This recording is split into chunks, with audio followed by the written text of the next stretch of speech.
परिचय। आर्यन, इस डिस्क को पकड़ो। मैंने इसे पकड़ लिया है। अब डिस्क को पकड़ने की तुम्हारी बारी है। मैं इसे पकड़ लूंगा। देखो, तुम्हें चोट ना लगने पाए। ध्यान से। ओह, ये दर्द कर रहा है और इसमें से खून भी निकल रहा है। आर्यन, ये देखो, चोट पर एक परत बन गई है और खून बहना भी रुक गया है। ये कैसे हुआ? यश, चोटों पर कार्य करने की ये हमारे शरीर की अपनी क्रियाविधि है। यह क्षतिग्रस्त भाग पर प्रोटीन की एक परत बनाता है जो रुधिर यानी रक्त की हानि रोकती है। वाह, ये तो बहुत रोचक है। तुम मुझे इसके बारे में कुछ और बताओगे? हाँ हाँ, बिल्कुल, क्यों नहीं। तो आओ, मैं तुम्हें शरीर द्रव और मानव शरीर में परिसंचरण के बारे में विस्तार से बताता हूं। उद्देश्य। इस पाठ के अंत में आप निम्न करने में सक्षम हो जाएंगे: रुधिर और इसके अवयवों का वर्णन करना, रक्त समूहों की व्याख्या करना, रक्त स्कंदन की व्याख्या करना, लसिका के बारे में जानना, परिसंचरण पथ का वर्णन करना, हृदय चक्र की व्याख्या करना, हृदय निकास को परिभाषित करना, विद्युत हृदय लेख को परिभाषित करना, द्विसंचरण की संक्षिप्त व्याख्या करना, हृदय क्रिया के नियमन की चर्चा करना, परिसंचरण तंत्र की विकृतियों की चर्चा करना। रुधिर। रुधिर अपारदर्शी लाल द्रव है जो स्वतंत्र रूप से बहता है और इसमें उच्च घनत्व तथा जल से अधिक श्यानता होती है। इसमें प्लाज्मा तथा संगठित तत्व होते हैं। प्लाज्मा प्राद्रव्य। प्लाज्मा रुधिर का तरल भाग है। ये 90% जल और लगभग 6 से 8% प्रोटीन वाला जटिल विलयन है। प्लाज्मा में फाइब्रिनोजेन, ग्लोबुलिन और एल्बुमिन प्रोटीन होती है। फाइब्रिनोजेन रक्त का थक्का बनने में सहायता करती है। ग्लोबुलिन शरीर के प्रतिरक्षा तंत्र में शामिल होती है और एल्बुमिन रुधिर में जल का संतुलन बनाए रखने के लिए उत्तरदायी होती है। प्लाज्मा के बिना रुधिर कोशिकाएं पूरे शरीर में भ्रमण नहीं कर सकती। स्पष्ट तरल जो स्कंदन पर रुधिर से पृथक किया जाता है सीरम कहलाता है। संगठित पदार्थ। संगठित तत्वों में इरिथ्रोसाइट, ल्यूकोसाइट और प्लेटलेट्स शामिल हैं। इरिथ्रोसाइट ये लाल रुधिर कोशिकाएं भी कहलाती हैं। ये मानव शरीर में सभी कोशिकाओं के बीच सबसे अधिक होती हैं। लाल रुधिर कोशिकाओं और हीमोग्लोबिन का कार्य फेफड़ों से शरीर के सभी ऊतकों तक ऑक्सीजन ले जाना होता है और ये उपापचय के अपशिष्ट उत्पाद कार्बन डाइऑक्साइड का भी फेफड़ों तक परिवहन करती हैं, जहां ये उत्सर्जित होता है। ल्यूकोसाइट श्वेताणु। ल्यूकोसाइट या श्वेत रुधिर कोशिकाएं प्रतिरक्षा तंत्र की कोशिकाएं हैं जो संक्रमण से लड़ती हैं और संक्रामक रोगों तथा बाहरी पदार्थों से हमारे शरीर की सुरक्षा करती हैं। श्वेत रुधिर कोशिकाएं 2 प्रकार की होती हैं: ग्रेन्युलोसाइट यानी कणिकाणु और एग्रेन्युलोसाइट यानी अकण कोशिका। ग्रेन्युलोसाइट में न्यूट्रोफिल्स, इओसिनोफिल और बेसोफिल होती हैं, जहां एग्रेन्युलोसाइट्स में लिम्फोसाइट और मोनोसाइट होती हैं। न्यूट्रोफिल्स और मोनोसाइट्स प्रकृति में भक्षाकाणुक होती हैं। बेसोफिल व्यास में 12 से 15 माइक्रोन होती हैं और हेपेरिन, हिस्टामिन आदि उत्पन्न करती हैं। ये वे रसायन हैं जो शोधकारी क्रियाओं में शामिल होती हैं। इओसिनोफिल अस्थि मज्जा में बनती हैं। ये परजीवी रोधी के रूप में कार्य करती है और एलर्जी प्रतिक्रिया में भाग लेती है। लिम्फोसाइट दो प्रकार की होती हैं, बी और टी लिम्फोसाइट। ये रोगों से लड़ती हैं। प्लेटलेट्स पट्टिकाणु। रुधिर प्लेटलेट्स थ्रोम्बोसाइट भी कहलाती हैं क्योंकि ये थ्रोम्बोप्लास्टिन का स्रावण करती हैं। ये सबसे छोटी रुधिर कणिकाएं हैं। रुधिर प्लेटलेट्स अकेंद्रीकृत अंडाकार उभयोत्तल बिंब जैसी काय हैं। रुधिर में इनकी संख्या 0.15 से 0.40 मिलियन प्रति घन मिलीमीटर होती है। रुधिर प्लेटलेट्स अस्थि मज्जा की बड़ी मेगा कैरियोसाइट कोशिकाओं के कोशिका द्रव्य से बनती हैं। रक्त समूह। रक्त के दो समूह होते हैं, वे हैं ABO और RH। ABO समूह प्रतिजन और प्रतिरक्षी के आधार पर ABO समूह के 4 प्रकार हैं, अर्थात A, B, AB और O। तालिका से हम कह सकते हैं कि O रक्त समूह वाला व्यक्ति किसी भी समूह वाले व्यक्ति को रुधिर दान कर सकता है, इसलिए O रक्त समूह वाला व्यक्ति सर्वदाता कहलाता है। और AB रक्त समूह वाला व्यक्ति किसी भी दूसरे रक्त समूह से रुधिर ले सकता है, इसलिए AB रक्त समूह वाला व्यक्ति सर्वग्राही कहलाता है। RH समूह। RH कारक एक प्रतिजन प्रोटीन है जो इरिथ्रोसाइट की सतह पर पाया जाता है। इसकी खोज रीसेस बंदर में की गई थी। यदि जिस व्यक्ति में RH प्रतिजन उपस्थित है तो वो व्यक्ति RH सहित यानी RH पॉजिटिव कहलाता है, और यदि जिस व्यक्ति में RH प्रतिजन अनुपस्थित है तो वो व्यक्ति RH हीन यानी RH निगेटिव कहलाता है। रुधिर आदान प्रदान से पहले RH समूह का मिलान करना आवश्यक है, क्योंकि यदि RH हीन व्यक्ति को RH सहित रक्त चढ़ाया जाता है तो RH हीन वाले व्यक्ति का रक्त RH प्रतिजन के विरुद्ध प्रतिरक्षी बनाने लगता है। यदि गर्भवती माता का रक्त RH हीन है और भ्रूण का रक्त RH सहित है तो प्रथम प्रसव के समय कोई बड़ी समस्या नहीं होती है, लेकिन प्रथम प्रसव के दौरान भ्रूण का रक्त माता के रक्त से मिश्रित हो सकता है और माता का रक्त अपने रक्त में उपस्थित RH कारक के विरुद्ध प्रतिरक्षी बनाने लगता है। परवर्ती प्रसव में ये संभावना रहती है कि RH प्रतिरक्षी माता से भ्रूण के रक्त में पहुंच जाए और भ्रूण की लाल रुधिर कोशिकाओं को नष्ट कर दे। ये इरिथ्रोब ब्लास्टोसिस फिटेलिस यानी गर्भ रक्ताणु को रक्ता कहलाता है। पहले बच्चे के प्रसव के बाद माता का उपचार करके इससे बचा जा सकता है। रक्त स्कंदन। रक्त स्कंदन रक्त के तरल रूप से ठोस रूप में रूपांतरण की प्रक्रिया है। जब रक्त क्षतिग्रस्त रुधिर वाहिका से बाहर आता है तो प्लेटलेट्स एक साथ एकत्र होकर प्लेटलेट्स कारकों को तोड़कर मुक्त कर देती है। प्रोथ्रोम्बिनेज प्लाज्मा की प्रोथ्रोम्बिन को थ्रोम्बिन में बदलने लगता है। एंजाइम थ्रोम्बिन का उपयोग घुलनशील प्रोटीन फाइब्रिनोजेन को अघुलनशील प्रोटीन फाइब्रिन के रूपांतरण को उत्प्रेरित करने के लिए किया जाता है और ये चोट के ऊपर जाल बनाता है।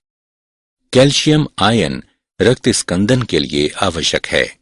लसिका यानी ऊतक द्रव्य। लसिका एक द्रव संयोजी ऊतक है।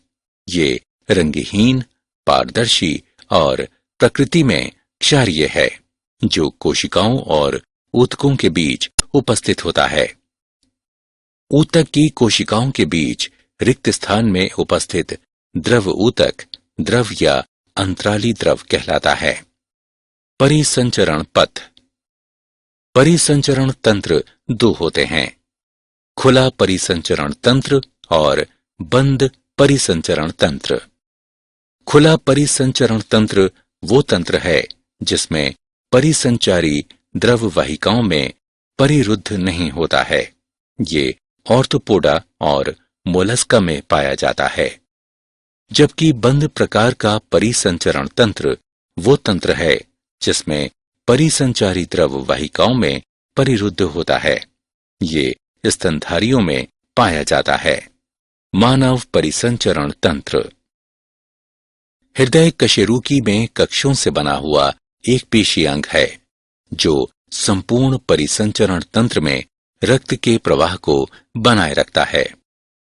हृदय हृदय आवरण कहलाने वाली दोहरी भित्ति की थैली में बंद होता है जो बाहर तंतुमय और अवितान्य परत तथा एक भीतरी सीरमी परत की बनी होती है।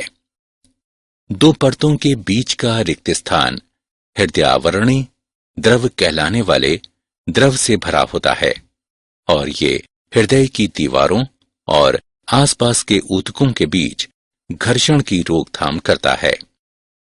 मानव हृदय 4 कक्षों का बना होता है, 2 आलिंद और 2 निलय। आलिंद ऊपरी सिरे पर जबकि निलय पश्च सिरे पर स्थित होते हैं। 2 आलिंद एक अंतर अलिंदी पट द्वारा अलग होते हैं जबकि 2 निलय अंतर निलयी पट द्वारा अलग होते हैं। अलिंद और निलय अलिंद निलय पट द्वारा अलग होते हैं। दाएं अलिंद और दाएं निलय के बीच का छिद्र त्रिवलनी कपाट द्वारा घिरा होता है जबकि बाएं अलिंद और बाएं निलय के बीच का छिद्र द्विवलनी या मिट्रल कपाट द्वारा घिरा होता है। अलिंद निलय कपाटों के नुकीले सिरे कंडरा रज्जु द्वारा निलय भित्ति से जुड़े होते हैं। हृदय को जाने वाली 2 प्रमुख धमनियां फुफ्फुसीय धमनी और महाधमनी हैं। उनके निकास द्वार अर्धचंद्र कपाटिका से घिरे होते हैं। हृदय की दीवार हृदय पेशियों की बनी होती है।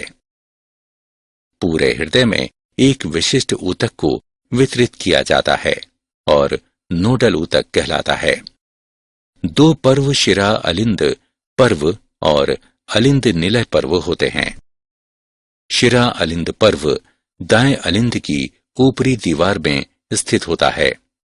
ये हृदय संकुचन का समन्वय करता है और ये हृदय के लिए पेसमेकर के रूप में कार्य करता है।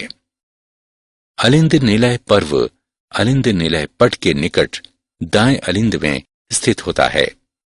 अलिंद निलय पर्व से नोडल रेशों का एक बंडल दाएं और बाएं बंडल में विभाजित होता है।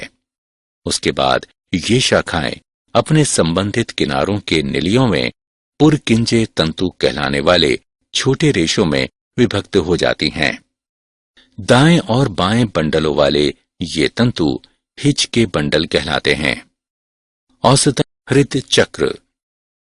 प्रारंभ में हृदय संयुक्त अनुशिथिलन में होता है जिसका अर्थ है कि चारों कक्ष शिथिल अवस्था में हैं। जब त्रिवलनी और द्विवलनी कपाट खुले होते हैं तो रक्त फुफ्फुसीय शिराओं और महाशिरा से क्रमशः बाएं और दाएं अलिंद से होते हुए बाएं तथा दाएं निलय में प्रवाहित होता है। इस अवस्था में अर्धचंद्र कपाटिका बंद रहती हैं। अब शिरा अलिंद पर्व यानी SAN एक क्रिया विभव पैदा करता है जो संकुचन के लिए दोनों अलिंद को एक साथ प्रेरित करता है। ये अलिंद प्राकुंचन कहलाता है। इसके कारण रक्त का प्रवाह निलय में बढ़ जाता है। अब क्रिया विभव का संचालन अलिंद निलय बंडल के द्वारा होता है और उसके बाद निलय की ओर हिच के बंडल द्वारा होता है जिसके कारण निलय पेशियां संकुचित हो जाती हैं और अलिंद विश्राम अवस्था में होता है। निलयों के संकुचन के कारण निलयी दाब बढ़ जाता है ताकि रुधिर के विपरीत प्रवाह को रोकने के लिए त्रिवलनी और द्विवलनी कपाट बंद हो जाएं। दाब में वृद्धि होने के साथ साथ अर्धचंद्र कपटिकाएं खुल जाती हैं, जिससे रक्त नलियों से फुफ्फुसीय धमनी और महाधमनी से होता हुआ रुधिर वाहिकाओं में प्रवाहित होता है।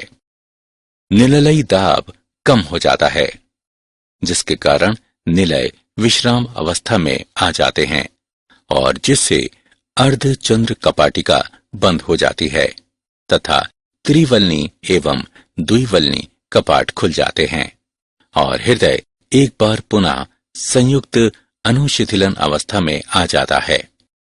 हृदय स्पंदन में अनुक्रमिक घटनाएं हृदय चक्र कहलाती हैं। हृदय निकास दिए गए समय में प्रत्येक निलय द्वारा पंप किए गए रक्त की मात्रा हृदय निकास कहलाती है। स्ट्रोक आयतन इसे प्रत्येक विस्पंद में प्रत्येक निलय द्वारा पंप की गई रुधिर की मात्रा के रूप में मापा जाता है। इसका सामान्य मान 70 मिलीलीटर है। स्ट्रोक आयतन और हृदय दर का गुणनफल अल्प आयतन कहलाता है। इसका सामान्य मान है 70 मिलीलीटर गुणा 72 बराबर 5 लीटर लगभग। प्रत्येक हृदय चक्र के दौरान हृदय 2 ध्वनियां उत्पन्न करता है, जिसमें पहली ध्वनि लब है, जो त्रिवलनी और द्विवलनी कपाट के बंद होने से उत्पन्न होती है, और दूसरी ध्वनि डब है, जो अर्धचंद्र कपाटिका के बंद होने के कारण उत्पन्न होती है। मूल्यांकन आगे बढ़ने से पहले आइए जानें कि आपने कितना सीखा। सही विकल्प को उठाकर उसके संगत स्थान पर रखें। विद्युत हृदय लेखी यानी ईसीजी, इलेक्ट्रोकार्डियोग्राफ विद्युत हृदय लेखी, इलेक्ट्रोकार्डियोग्राम यानी ईसीजी प्राप्त करने के लिए उपयोग किया जाने वाला एक उपकरण है। इलेक्ट्रोकार्डियोग्राम हृदय चक्र के दौरान हृदय के विद्युत विभव का पता लगाता है और इसे दर्ज करता है। एक प्रारूपिक ईसीजी में विशिष्ट तरंगें होती हैं, जो हृदय चक्र में होने वाली विशेष घटनाओं के अनुरूप होती हैं। पी तरंग अलिंद प्राकुंचन द्वारा उत्पन्न होती है। QRS तरंग निलय प्राकुंचन द्वारा उत्पन्न होती हैं। टी तरंग निलय अनुशिथिलन के साथ मेल खाती है। हृदय दर की गणना एक पी तरंग और अगली तरंग के बीच अंतराल से की जा सकती है। द्विसंचरण द्विसंचरण में रक्त हृदय से होकर 2 बार बहता है। फुफ्फुस संचरण में रक्त हृदय और फेफड़ों के बीच पहुंचाया जाता है, जबकि क्रमबद्ध परिसंचरण रक्त को हृदय और शरीर के अन्य भागों के बीच ले जाता है। प्रत्येक अंग में एक प्रमुख धमनी होती है, जो इसे रक्त की आपूर्ति करती है, और लगभग एक प्रमुख शिरा होती है, जो रक्त को पुनः हृदय तक ले जाती है। अमाशय और छोटी आंत्र 2 अपवाद हैं। इन अंगों से रक्त यकृत निवाहिका शिरा द्वारा यकृत तक ले जाया जाता है, जहां पचा हुआ भोजन संसाधित होता है। रक्त पुनः हृदय तक यकृत शिरा द्वारा पहुंचाया जाता है। हृदय क्रिया का नियमन आंतरिक रूप से हृदय की क्रियाएं स्वनियमित होती हैं। मैड्यूला ओब्लांगाटा में एक तंत्रिका केंद्र स्वायत्त तंत्रिका तंत्र द्वारा हृदय की क्रियाओं को संयमित करता है। स्वायत्त तंत्रिका तंत्र का भाग अर्थात अनुकंपी तंत्रिकाएं हृदय के कार्यों को परिवर्तित कर सकती हैं, जैसे कि हृदय स्पंदन में वृद्धि, निलय संकुचन, जिसके कारण हृदय निकास भी परिवर्तित हो सकता है। स्वायत्त तंत्रिका तंत्र का एक और भाग अर्थात परानुकंपी तंत्रिकाएं हृदय के कार्यों को परिवर्तित कर सकती हैं, जैसे कि हृदय स्पंदन में कमी, संकुचन एवं शिथिलन, जिसके कारण हृदय निकास भी परिवर्तित हो सकता है। परिसंचरण की विकृतियां उच्च रक्तदाब यानी अति तनाव। रक्त के दाब में वृद्धि जो सामान्य मान 120/80 से अधिक होता है अति तनाव कहलाता है। ये हृदय रोग को बढ़ावा देता है। हृदय धमनी रोग CAD, इसमें हृदय धमनियां संक्रिय हो जाती हैं और हृदय धमनी रोग एथेरोकार्डिया यानी एथेरोस्क्लेरोसिस भी कहलाता है। यह हृदय घात को बढ़ावा देता है। एंजाइना हृदशूल, जब हृदय तक पर्याप्त ऑक्सीजन नहीं पहुंचती है तो परिणाम स्वरूप सीने में दर्द होता है। हृदपात यानी हार्ट फेल्योर, जब हृदय शरीर के विभिन्न भागों तक प्रभावी ढंग से रक्त की आपूर्ति नहीं कर पाता है तो हृदपात की अवस्था उत्पन्न हो जाती है। मूल्यांकन। आगे बढ़ने से पहले आइए जानें कि आपने कितना सीखा। सही विकल्प को उठाकर उसके संगत स्थान पर रखें। क्या आप जानते हैं आंत्र जीवाणुओं में एंटीऑक्सीडेंट की प्रचुर मात्रा होती है जो सूक्ष्म जीवों को उत्पन्न करते हैं, कार्डियोवैस्कुलर जोखिम कम कर सकते हैं। मनुष्यों में प्रतिदिन उन लाल रुधिर कोशिकाओं की जगह जो अपने जीवन चक्र की समाप्ति पर हैं, हजारों नई लाल रुधिर कोशिकाएं बनती हैं। सारांश। आइए हमने जो कुछ सीखा है उसे संक्षेप में दोहराएं। रुधिर में प्लाज्मा और संगठित पदार्थ होते हैं। प्लाज्मा में फाइब्रिनोजेन, ग्लोबुलिन और एल्बुमिन प्रोटीन होते हैं। इरिथ्रोसाइट, ल्यूकोसाइट और प्लेटलेट्स संगठित पदार्थ हैं। रक्त के दो समूह होते हैं, ABO और RH। रक्त का स्कंदन रक्त के तरल रूप से ठोस रूप में रूपांतरण की प्रक्रिया है। दो परिसंचरण तंत्र होते हैं, खुला परिसंचरण तंत्र और बंद परिसंचरण तंत्र। हृदय 4 कक्षों वाला पेशीय अंग है जो पूरे परिसंचरण तंत्र में रुधिर के प्रवाह को व्यवस्थित रखता है। इलेक्ट्रोकार्डियोग्राम हृदय चक्र के दौरान हृदय के विद्युत विभव का पता लगाता है और इसे दर्ज करता है। परिसंचरण तंत्र की विकृतियां हैं अति तनाव, हृदय धमनी रोग, हृदय शूल और हृदयपात।